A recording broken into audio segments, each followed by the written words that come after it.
Hi there, folks. Welcome to the program. This, of course, is Stinchfield, the podcast. The AI genius Sam Altman is at it again. Apparently, he's creating a Silicon Valley headquartered designer baby startup. I mean, he wants to use a combination of Frankenstein science, AI, to create babies that would be whatever kind of baby you want. I mean, in my opinion, this is playing God. I'm not sure science should be playing a role in all of this. Now, with that, I still have some mixed emotions. If you can figure out ways to help babies be born without disease, would that not be a good thing? Maybe, but it also has some other implications. So I want to break that all down with a great doctor of pediatric medicine that we're going to have on here in just a second. But before I get to that, I want to tell you about the wellness company, twc.health/grant. Use the promo code GRANT for 10% off. They have a new pain medication gel out that is fabulous. It is long-lasting. It is based out of peptides, which is like, they've been around for a while, but they're the newest craze, and they work. I use peptides in so many areas of my life, by the way. This gel, TheraBlue, is fabulous. And so I urge you to check it out. We'll talk a little bit about that with the doctor today as well. twc.health/grant. Don't forget Ultimate Spike Protein. Get that spike detox going in your body. Get that spike protein out. And so many other great products at the wellness company. twc.health/grant. And with that, let's get the show started. Uncensored and unapologetic. This is Stinchfield. Here's your host, Grant Stinchfield. All right, welcome everybody. My guest, Dr. Alejandro Diaz, specializes in pediatric medicine. I thought who better to have on to talk about this subject than you, Doc. Welcome to the program. Hi, Grant. Thank you so much for having me. All right, so I think I texted you last night. I'm like, man, this just seems creepy. We're going to genetically engineer babies, and I guess what everybody has, whatever kind of baby they want. I want a 6'4" linebacker who's going to get a full ride to USC. I mean, is that what's on the horizon? You know, Grant, this is when you texted me and I did some research about that. Of course, I've heard about not that company specifically, but I've been researching about genetics for many years. And but when you get to that level, I really think that we really have to have a serious conversation. This is, when you get to that level of engineering when it comes to genetics, it's like playing God. And as a Christian doctor, definitely I'm not very enthusiastic about this. But let's kind of break this down a little bit. What are genes? So basically genes, Grant, are segments of DNA that carry instructions for creating proteins. Those proteins will determine how our bodies grow, function, and look. But, with different kinds of technology, from CRISPR technology to genetic modifying technology and so on, that medicine is so well advanced. In the laboratory, they can manipulate those genes. They can manipulate the outcome of those proteins. And guess what can happen? Like you said it, you can have a lineman, 6'5", 285 pounds, blue eyes, red headed, things like that. But I think at that level, I think it's too much.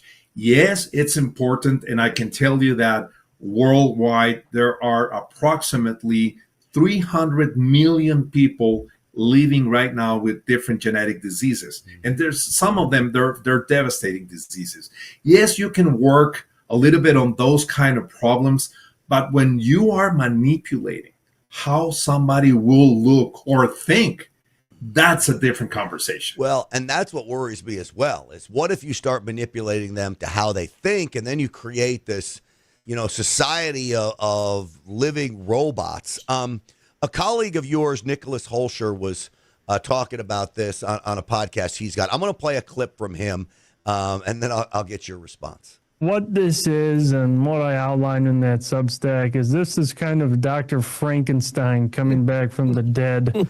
to try and stitch together, corpses to make some sort of monster. That's what's happening here. So instead of taking 50 corpses and splicing body parts together, they'll be splicing genes together and chromosomes and modifying them in an attempt to create the perfect human. This will disastrously backfire without a doubt. And so they're shelling in tens of millions of dollars. I believe it's $30 million they put into it. And so they're going to start testing this now in real human embryos. They're going to start modifying their genes. And, they don't care about the repercussions. They even plan to offshore the testing to the United Arab Emirates because they don't want oversight on it. And so this is what's coming. They're going to try and have designer babies. They claim the purpose of this is to cure incurable heritable genetic diseases, but we have to understand that's not what the end goal is. The end goal is to be able to literally have a designer baby and discard the rest, the prototypes. And as this testing begins, all of the first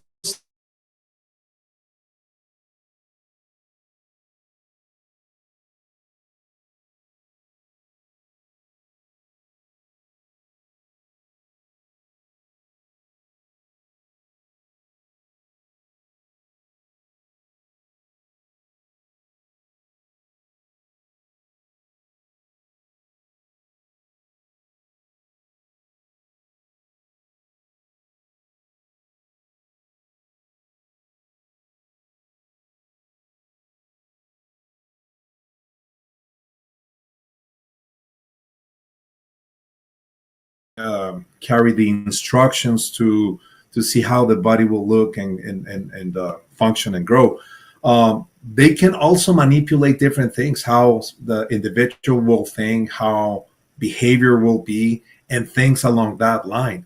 And I think that is very extremely dangerous for our society. So it's when, as you know, Grant, I speak worldwide about biopolitics, and that's exactly what biopolitics is. Biopolitics, it's basically the intersection of the society with politicians. 99.9% of world politicians, they are not physicians, they're not doctors, they're not scientists, yet they are legislating about health that will impact societies. So we need a bridge, and that bridge are doctors like Dr. Peter McCullough, Dr. Thorpe, Dr. Victory, Dr. Risch, Dr. Pensky, and so many other doctors like in the Wellness Company and many other doctors that are very ethical people, that they really want the best for the betterment of societies. And they have to, they have to trust the experts. So this is where biopolitics with the K comes to play. It's interesting because when Nicholas talked about you're going to have babies that die off as they practice this stuff, whose genes, sperms, and eggs are they using? I mean, in my belief and yours as a Christian, human life begins at conception. So these are real babies that they're now working on, like Frankenstein. The other side of this is, and you made mention of it, is if we could eradicate disabling, brutal genetic diseases, I guess that would be a good thing, but where does it stop? And how do you keep China under control if they're doing this? The United States, Germany, all these different countries, there's no real governing body that can oversee all of this. To me, it looks like it can really spin out of control very quickly.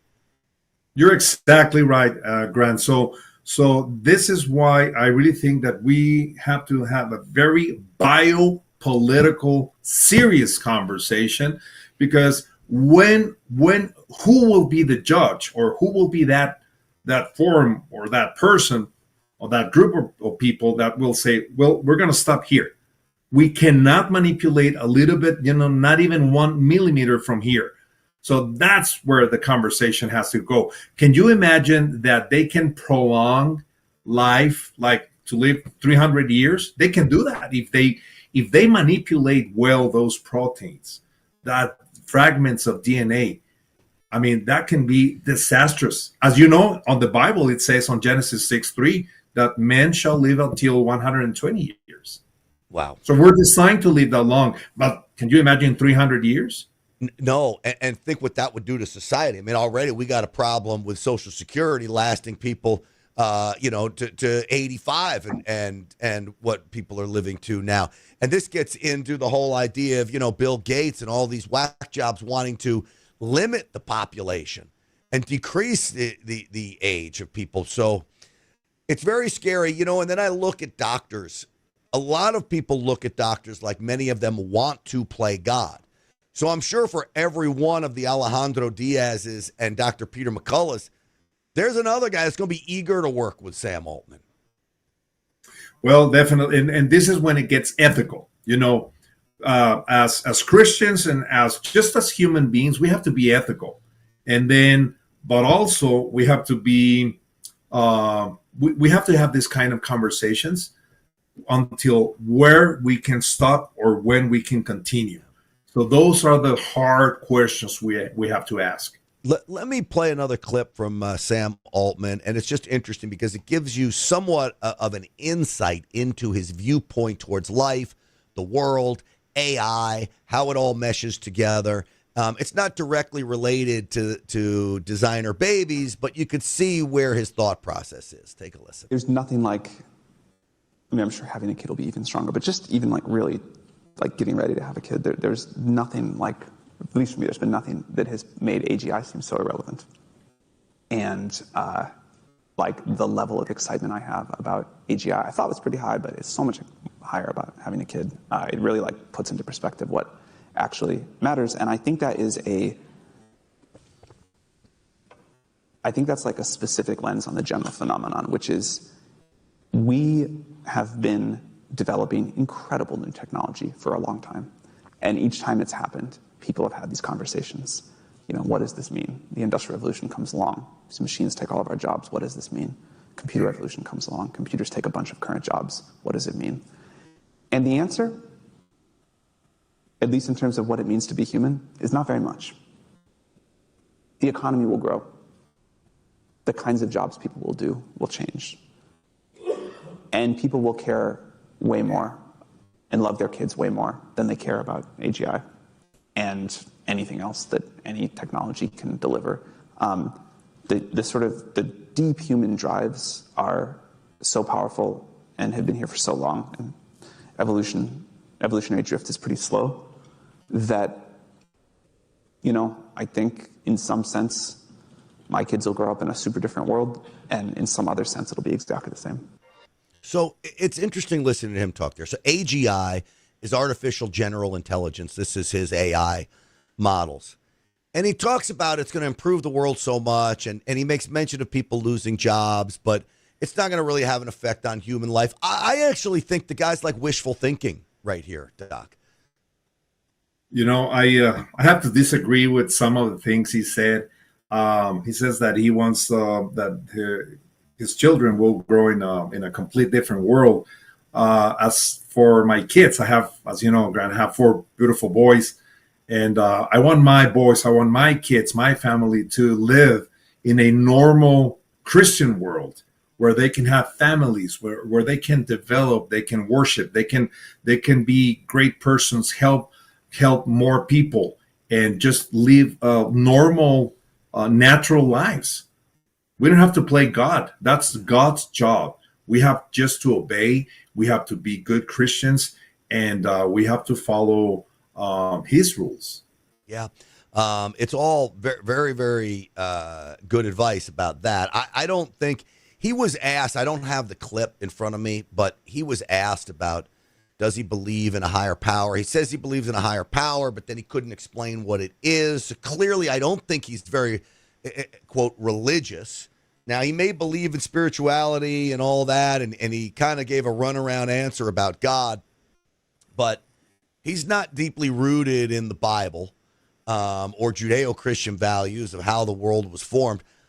I think he's fully willing to play God, and in maybe many respects wants to, but he does it in this soft-spoken way where, the mad scientist doesn't look so intimidating, but I think he actually is, Doc. Yes, and one of our first and most important missions as physicians, as doctors, is that first, do not do harm. That's our first commitment of our Hippocratic oath. So we have to do that, commit to that, and be very careful of where technology is leading us. We have to be very, very careful and just have these open conversations through the biopolitical route. Yeah. Let me tell people real quick, and then we'll get back to this. I've got another scientific video I saw that seemed to be a little concerning as well that I want to play for you. But before I do, I want to tell people about the wellness company sponsoring this podcast. If you like what Dr. Diaz has to say, he's like all the rest of the doctors, critical thinkers. These are the companies you want to be associated with. That's why I'm proud to be associated with the wellness company. They offer so many products that can help you and your family, and in many respects could save you and a family member's life. This is the prescription medication kit. I think it's one of the most important things you can have in your home. God forbid there's a natural disaster or a power outage. Drugstores are shut down and you need critical life-saving medications. You'll get them in this kit. TWC.health/grant. Use the promo code GRANT. They'll send it right to your doorstep. You'll have it on hand.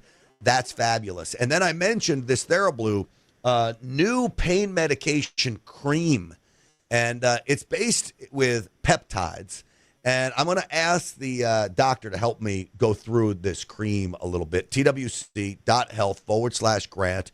Use the promo code GRANT for 10% off. And Doc, this TheraBlue cream, peptides, tell me why you think this is the best on the market out there now when it comes to pain cream.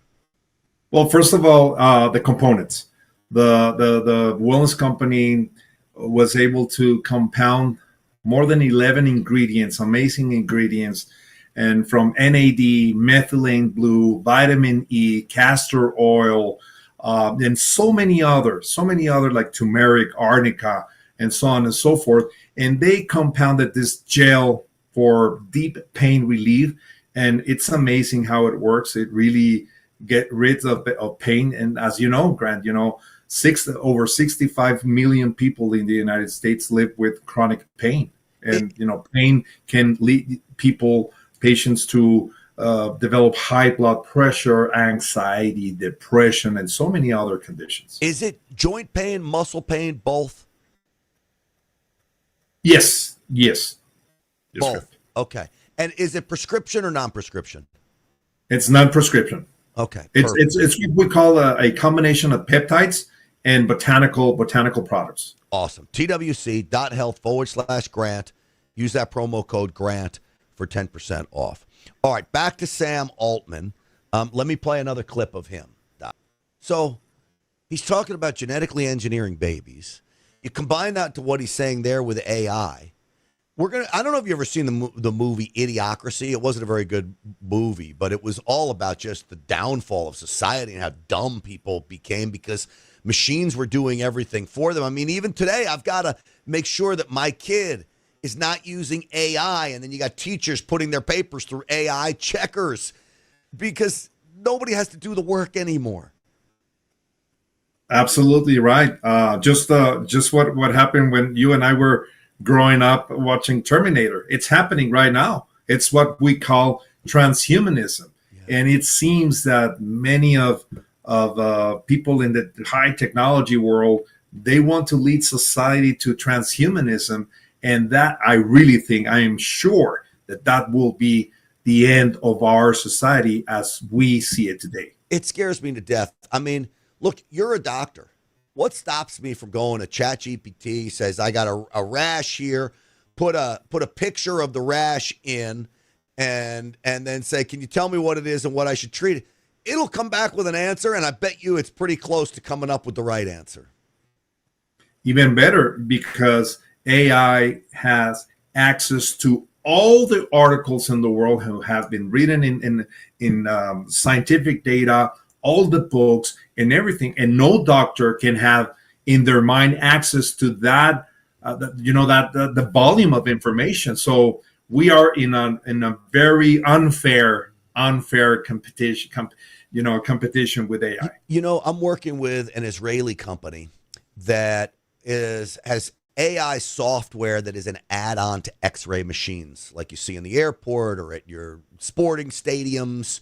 And the AI analyzes what's going through the machine, and it operates at a far better rate than the human eye could pick out drugs and weapons and those kinds of things. And I thought to myself, okay, well, a radiologist looks at at your bones or whatever the X-ray may be, or the scan. AI is going to be able to do that better than some radiologist eyes. I mean, is that business, that form of medicine, just going to be out of business? I'm afraid the answer for that hard question, Grant, is yes. It's yes. I worked in the immigration medicine for many years, screening immigrants going to different countries. And one of our main jobs was to diagnose pulmonary tuberculosis. And that was mainly through a chest x-ray. And there are very fine lines, like fibrotic lines or nodules or things that if you didn't see it right, you can miss a diagnosis. With AI, I mean, that they can virtually see everything. So, I think in a way, as physicians, we can use that technology every now and then and, to help us make better diagnosis for our patients. But if this continues at this pace, we're gonna be in trouble. Yeah. It's really frightening. I mean, so many jobs at risk. I mean, I guess things will change. Opportunities will open up. I think there'll be millionaires made because of AI, and now I guess babies made because of AI as well. Let me play this clip about IVG. We're 10 years away from the end of infertility.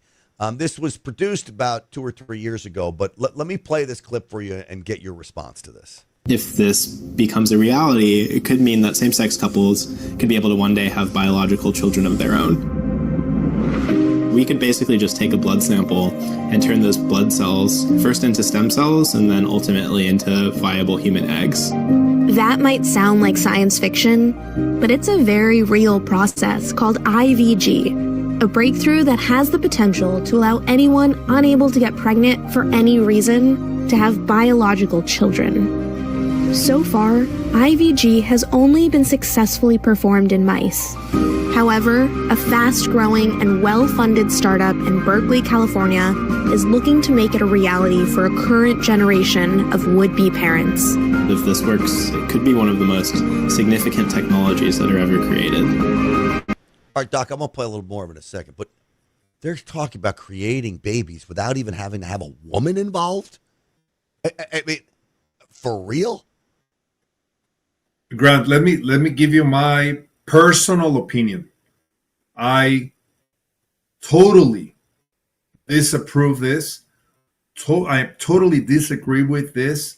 I will never would like to be engaged or related with this type of technology because this is beyond crazy. I'm aware about that. And can you just imagine this? Just put all of the medical knowledge that is today in 2025. Add the incredible capacity of AI. Put it together. You can ask any question. You can create virtually anything you can imagine. Where is going to be that button to stop, crazy things like this? So we need to have those conversations with serious people, with ethical people, with Christian people, and I think we're going so far. I have said that the AI explosion is the equivalent of nuclear bomb technology. I'm not big on government regulation, but you better believe I want government regulation when it comes to making nuclear weapons, right?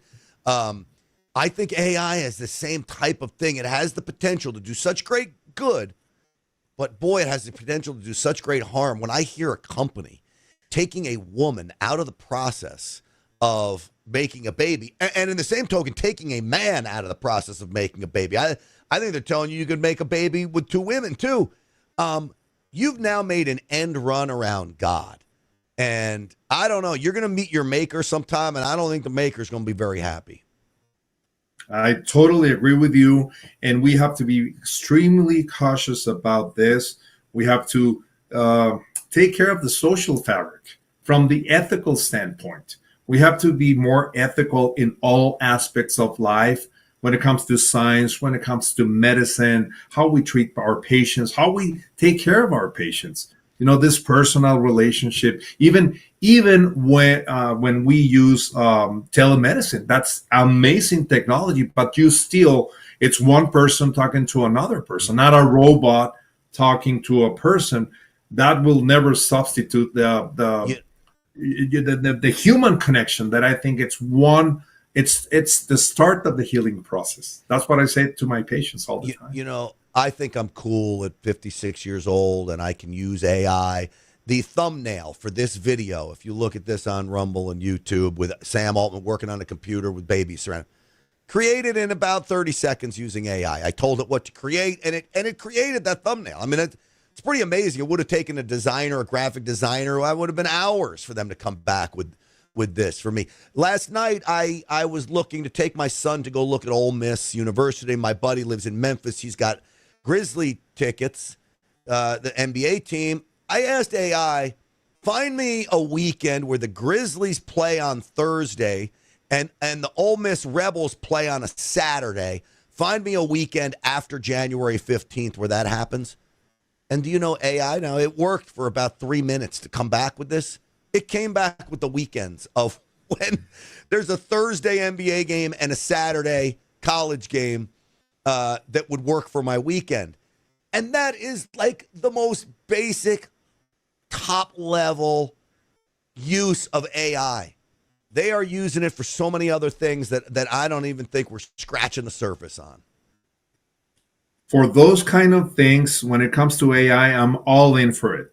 But when it comes to manipulate our genes, our biology, and the outcome of that, I think that's a very, very tough conversation. Let me just play a little more of this just to totally disturb you, Doc. Here we go. Oh, my God. So IVG stands for in vitro gametogenesis.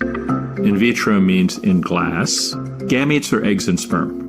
Genesis means creation of or birth of. So in vitro gametogenesis is making eggs and sperm outside of the body, inside a laboratory. Enter Matt Krisiloff, a tech investor and the CEO of Conception, a startup determined to make IVG a reality. And soon. I became super interested, really from a personal standpoint. I think it's a really great thing just to give more choice rather than there being hard biological restrictions in terms of how people are able to have children. Before Conception, Krisiloff led the research nonprofit at Y Combinator, one of the most successful startup accelerators in history. Krisiloff decided to utilize his access to high-profile tech investors and found two co-founders who were equally as dedicated to his vision, bioscientists Pablo Hurtado and Bianca Ceres. I think personally, and being honest, I'm gay. The fact that I cannot have biological children, it's always been a struggle for me. All right, I got enough of it. I got enough of it there, Doc. I'm bothered even by the name of his company. They call it Conception. There is nothing close to Conception with what he is doing there. Conception is a beautiful thing that happens between a man and a woman, and only a man and a woman. And what he's creating there most certainly is a Frankenstein baby. Yes, 100%. So we have to be, Grant, first of all, we have to be bold, we have to be brave, and we have to take our stand. That's exactly what I did during the COVID operation. As you know, one of the first doctors who stood up, even though if I was going to lose my license, put my life and my family's life in jeopardy.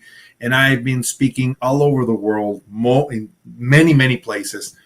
And you have to stay strong. You have to believe in your dignity and the dignity of society.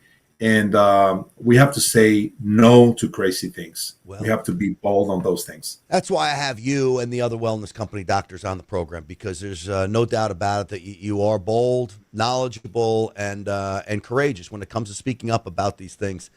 Dr. Alejandro Diaz, I so appreciate you coming on. Where can people find you on social media? So on X at Alejandro Diaz MD, and at my Substack, the name of my Substack is Biopolitics with the K. Biopolitics with a K. Buddy, it's always good to see you. Thank you for coming on today. Thank you so much, Grant. All right, absolutely. And folks, I want to tell you one last time about my friends over at the Wellness Company. Listen, they got all kinds of products. I told you, this product's awesome. It's Mars. This is for men. You want to talk about stamina. You want to talk about energy. You want to talk about making your wife, girlfriend happy. This is the product that you need to be using, and it's great. It's been a huge boost for me. There's also the Recharge product. This is methylene blue, which has all kinds of amazing things that happen once you start taking methylene blue. The energy, the brain focus, all of it comes very, very quickly. So those things, twc.health/Grant. Use the promo code Grant. And don't forget about their new prescription pain gel, non-prescription pain gel, TheraBlue. Again, with all of those ingredients in it, including arnica, which really works great. And then you got methylene blue in there and a whole slew of others, peptide-based, fabulous product. twc.health/Grant. Use the promo code Grant. I will see you all on the Real America's Voice show tonight at 7 p.m. Eastern time. Thanks for watching, everybody. Stinchfield's Army rolls.